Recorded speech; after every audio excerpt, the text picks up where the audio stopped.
Hey guys, welcome back to my channel. My name is Brooke. For those of you who don't know me, welcome. Thank you for joining me for today's video. I'm a confidence coach and today's video is all about how to be the most charismatic person in the room. Or in case of coronavirus, the most charismatic person online, video to video, or even over the phone, because all of these tips will help you feel, sound, and act more confident, more charismatic. So don't go anywhere. I have some amazing tips coming your way.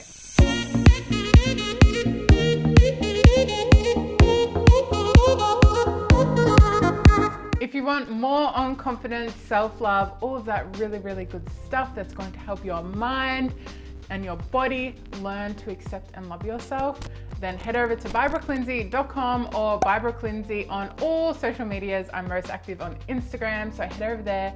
Let's be friends. I would love to hear from you guys. FYI, this new background is my beautiful new home, which I am so excited to show you guys. I have a video coming very soon of the whole process of moving house and moving into our new home building. So make sure that you subscribe, hit the notification bell, and make sure that you let me know in the comments how excited you are for those videos that are coming. Let's jump into today's video and the first couple of tips that I have around how to be really charismatic, really confident as soon as you walk into a room, as soon as you approach someone, whether it be someone who maybe you're interested in having a relationship with, whether it's social interactions, whether it's colleagues at work, in a group scenario, or just one-on-one. So a lot of my tips are based around mindset, because how you think and how you talk to yourself is so important in all areas of life, but especially when it comes to being really charismatic, really confident. If you know me and you've been following me for a little while, you probably already guessed one of my very first tips that I think is the most important thing that you can do, and it is your internal dialogue. Getting to know yourself, who you are, what you stand for, the things that you tell yourself, what triggers you, what annoys you, what are you good at, what aren't you good at, and you need to work on your internal dialogue around that. Sitting up tall because I know I'm here, I know my purpose, and I have really good internal dialogue with myself all the time? No, definitely not. We all have those days where we have negative thoughts come into our head, and that's normal. Everyone goes through that, but how you react to that is what matters. So if you have a negative thought come into your head, how do you respond to that? Are you pushing it out and telling yourself, no, you know what, that's a limiting belief, and that's not true, that's not my story, and you push it out of your head and replace it with something else. Now, it doesn't have to be airy-fairy, like I'm fabulous, I'm the best, I've got all my shit together, because that might not be the case. We're always on a journey to bettering ourselves. So you might not be perfect, but you are you and you're worthy of being in the room. This next tip for you guys is a big one. I'm doing NLP studies. If you don't know, NLP is neuro-linguistic programming, and it's all about the science of people and our brains and how we work.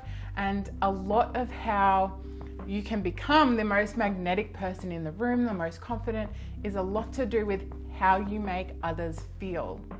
Because it's not about you necessarily, it's a lot to do with the people around you. How are you making people feel? Are you being present?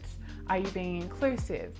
Those are two really key, important factors in life in general. So when you walk into a room, are you looking around at everyone who is in the room? People who approach you, are you acknowledging them when they speak to you? Are you being present and interested in what they have to say, or are you just kind of standing there with no real purpose, just kind of being? Boring. Only boring people get bored, right? So be interested, be present, respond to what they're saying to you so that they feel like you are listening and hearing them. And another big tip with this is when people tell you their name, make sure that you repeat it multiple times in your head so that you can remember it. Because when people hear their name repeated back to them, they feel heard, they feel important. And this is a really big tip that I've personally been working on, because I always used to tell myself the story, I'm not good at remembering people's names. That's just who I am. Like, I'm just not good at it. But I had to retell that story because I want to be good at remembering people's names because it's really, really important to me and it's important to them. We should be inclusive and we should be present when people are talking to us. So that is a big one. My next tip for you is to be brave. Now, I know this can be really, really difficult when you feel like you're an introvert, you feel like maybe you don't like to be the first one to speak or the first one to put your hand up, but being brave shows that you are magnetic, you are confident, and that you're a leader. If you're in a group of people and maybe it's really awkward, you're at a seminar, the seminar leader hasn't shown up yet and you're just sitting there awkwardly, if you crack a joke or ask someone a question or just say something and be the first to put yourself out there, often if you crack a joke, everyone laughs.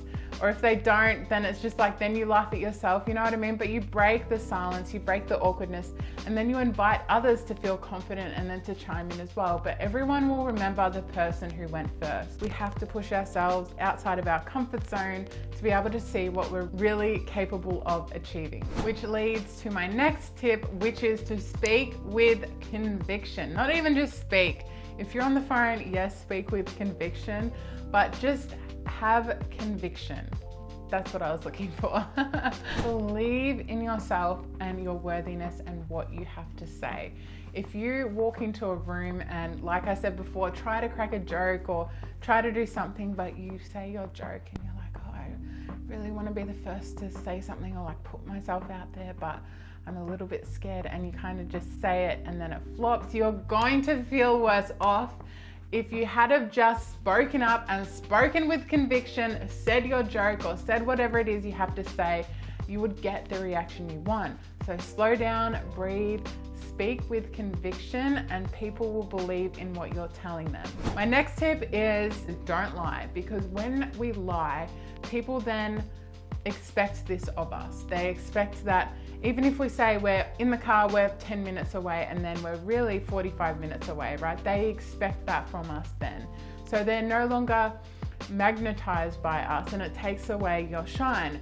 Even if they don't catch you out in a lie and you say a lie and they don't catch you out, you now believe that you're a liar and that you tell little white lies. And so when you speak, you don't have, like we said before, the conviction of what you're saying. Something about you that you are just not completely believing in what you say because you tell little white lies here and there. If your go-to is just to always tell the truth, people also want to go to you for things. They want your advice, because if you're someone who's negative down and you're just always like, I don't care, whatever, no one really wants friends like that, right? No one wants to be around that.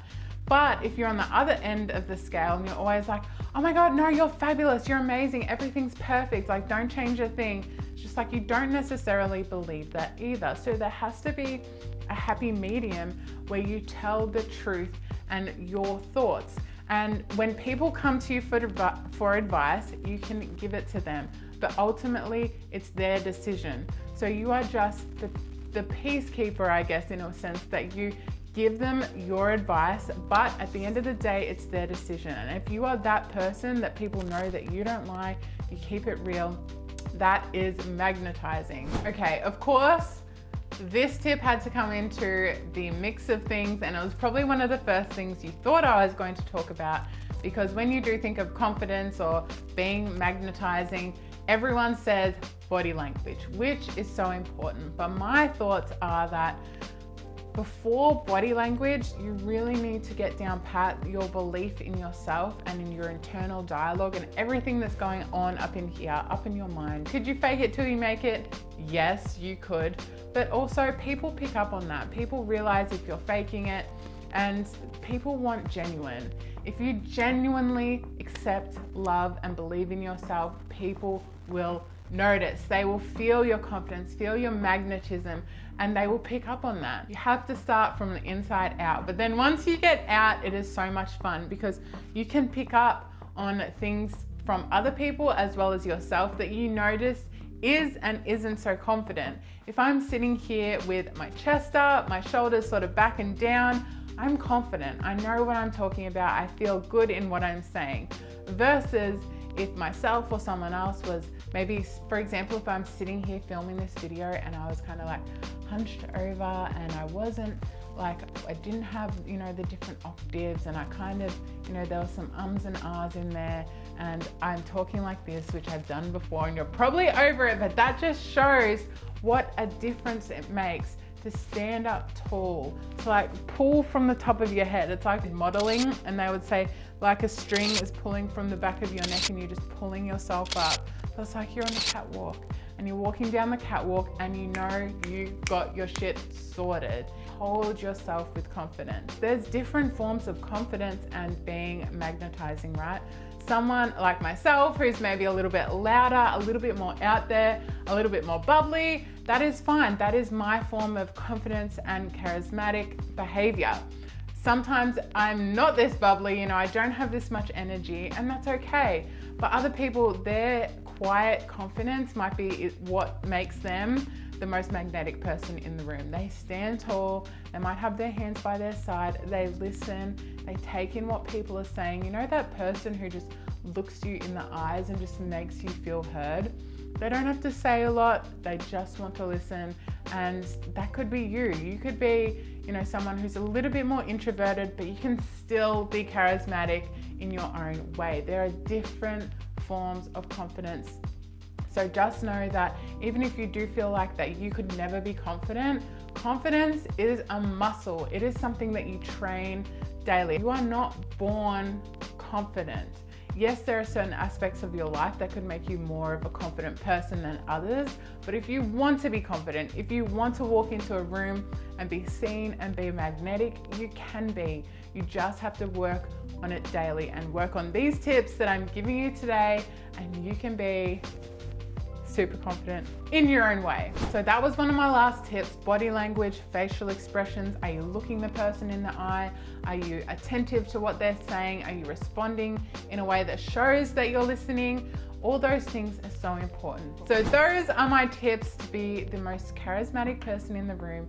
It has a lot to do with mindset. It has a lot to do with the things I'm learning in NLP, as I said, neuro-linguistic programming, which I'm studying at the moment to become an NLP practitioner. So it's a lot to do with the brain. It's a lot to do with your mindset, how you see yourself first before others see you, which is the most important thing. So I hope that these have helped you in some way. If they have, I would love to know your favorite takeaway from all of these tips. What do you agree with? Maybe what do you not agree with? Let me know in the comments, because I'm always open to feedback.